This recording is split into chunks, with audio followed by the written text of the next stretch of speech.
We interrupt whatever you thought you were watching for this emergency news broadcast.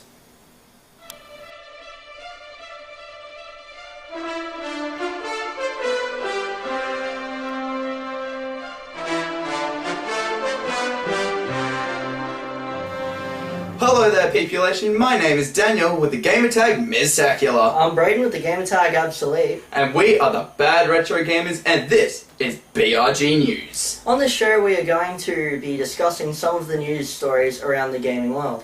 Whether that be basic gaming, online chit-chat, to his full play almighty extravaganza porn stuff. Starting off this BRG News broadcast is something that has both disappointed and dulled the senses of our excitement. Of course, what Dan's referring to is his introducing Alien Isolation.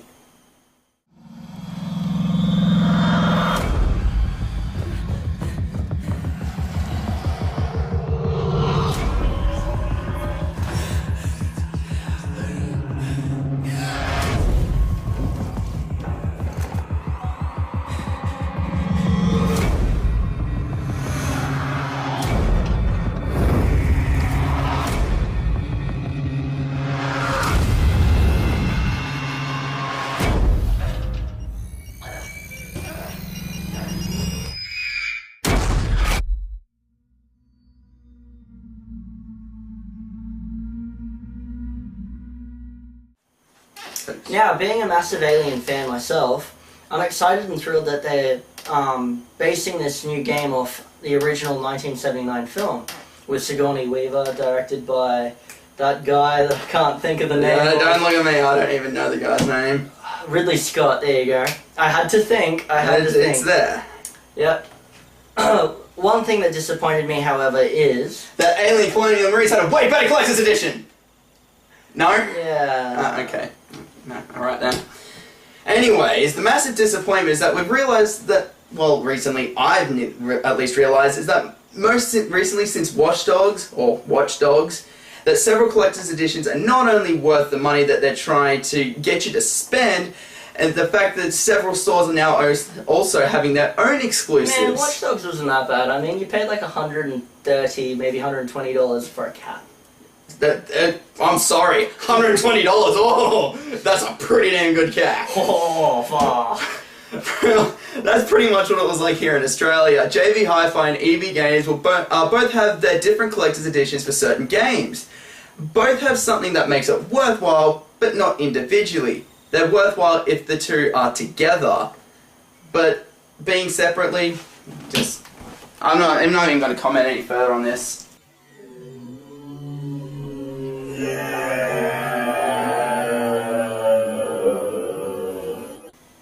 More to the point anyway, comparing the pre-order from EB Games to the digital download from Steam, I think this time around I'm going to go with Steam. The store exclusives contain not only the first DLC free, but also a collectible hard case for your game to sit in while you're not using it. And I would recommend buying it. I would too. Which actually brings us to our next game. It actually comes out only a few weeks after Alien Isolation in the same month, on October 31st. It's WWE 2K15. And approaching the ring, from St. Louis, Missouri, weight 245 pounds, is the Viper, Randy Orton! Oh, listen to this place. Everybody's on their feet. I love this atmosphere. For those of you not in the know, so to speak, WWE 2K15 is the next in the WWE video game franchise. WWE 2K15 is being made by 2K Games. After an abysmal WWE 13 by THQ, the series was picked up by 2K Games after THQ went bankrupt to make WWE 2K14. 2K14 was a bit of an update, but still not good enough. Now in WWE 2K15, the only news, so to speak, besides its terrible, terrible collector's edition featuring the one and only Hulk Hogan, brother, is that the roster for the game has been revealed. So currently the in-game playable character count is at 92, but only roughly 50 to 60 have been revealed at this point. I will say that the entrances of the game are looking much, much better, with Goldust and Randy Orton's entrances being released. But again, John Cena, his in-game avatar seems to have had a lot more detail touched up on him, unlike Goldust and Orton. But again, I'm stressing current footage may change due to the in-game footage still being under development. Fingers crossed though, the created characters will be fixed and not look as cartoony as previous generations. You can take a very good look right here.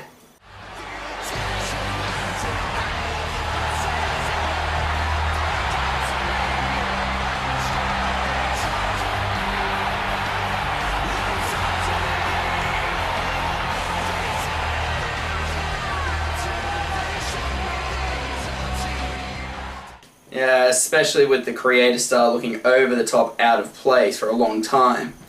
Other major news is that there will be a new My Career mode, only available for the Xbox One and PlayStation 4. The My Career mode comes straight out of NBA's My Career mode, where you start at the bottom, or in this case, NXT, and you work your way up to the proverbial ladder of success to the main roster and becoming a WWE superstar. It's a feature fans have been bleeding and longing for years for, and now they've finally got their answers, Pred. Only problem is this is next generation only. The previous generation consoles miss out on the nifty feature, but they get to share something else with them. A rivalry storyline. The rivalry storyline campaign features the rivalries of Triple H versus Shawn Michaels and CM Punk versus John Cena. WWE 2K is going to be released October 31st in Australia. Moving into our final segment are bits and pieces of news from around the world. Obviously we're going to start in Australia. Yeah, this next story makes me proud to be an Australian, I must say.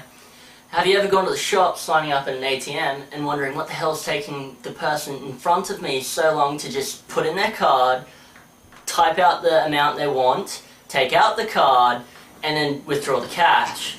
Now, perhaps it's because an Australian hacker programmed an ATM to play the original retro game, Doom. And you might think that's a little ploy because we're bad retro games, but this is actually really entertaining. Unfortunately, the hacked ATM machine wasn't exactly one that was on the street. It was done within testing conditions. Following this is a game that a lot of people used to play, but, you know, they so-called grew out of it. It's an old MMO. It's probably some of you might know it as RuneScape, made by Jagex. Now, 10 years ago, when the game started getting members, they released a game called Plague City. In Plague City, it was relatively welcome because it was interesting, and you could tell there was a big, deep, dark backstory behind it, but it was never revealed. Well, over the next 10 years, they started releasing bit by bit, and after 7 sequels, they have finally released the finale of it. It's called Plague's End, and it finally lets you into the Elven City. Following this as well now comes to something that infuriates a lot of us, especially me, and I'm not so much sure about you, but it did piss you off at the start. The Rise of Tomb Raider being made an Xbox exclusive title.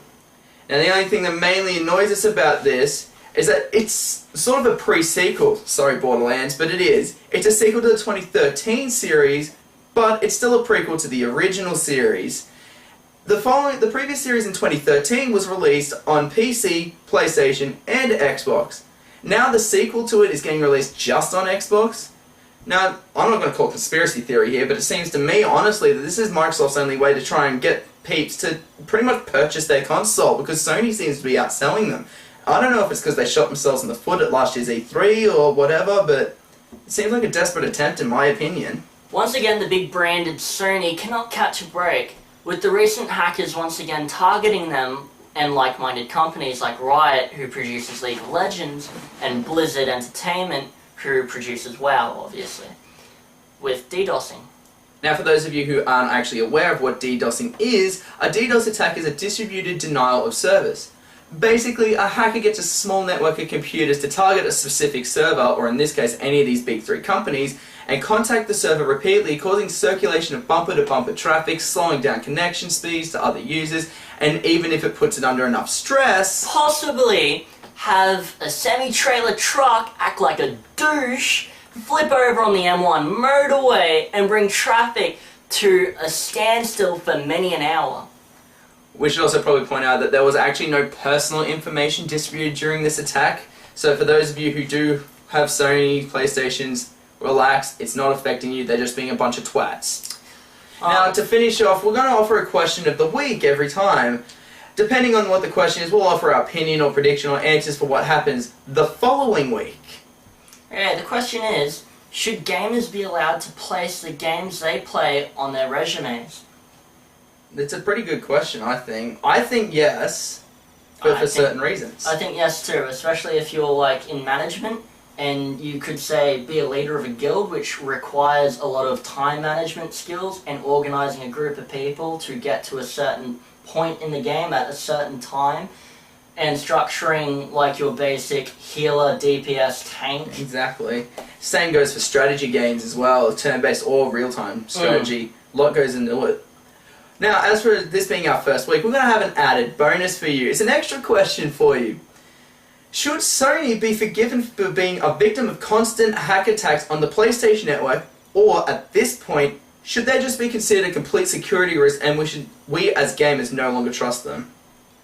Now, honestly, I think that, like, I would let it slide this time. Nothing was stolen, it was just a basic DDoS attack. It wasn't a hack for people's information or anything like that. And other companies like Blizzard has been hacked by DDoSing before, and they solved it within, like, 2 hours, 2-3 hours tops. I would say, like you, this one can be slid down, just don't worry about it, but it's starting to become more common. It's starting to get to the point where they're stressing out trust levels with Sony themselves. So let us know your opinion in the comments below, and we'll get back to you next week. From BRG News, I'm Daniel with the Gamertag Spectacular. And I'm Braden with the Gamertag Absolute. And then you're gonna fuck it all up.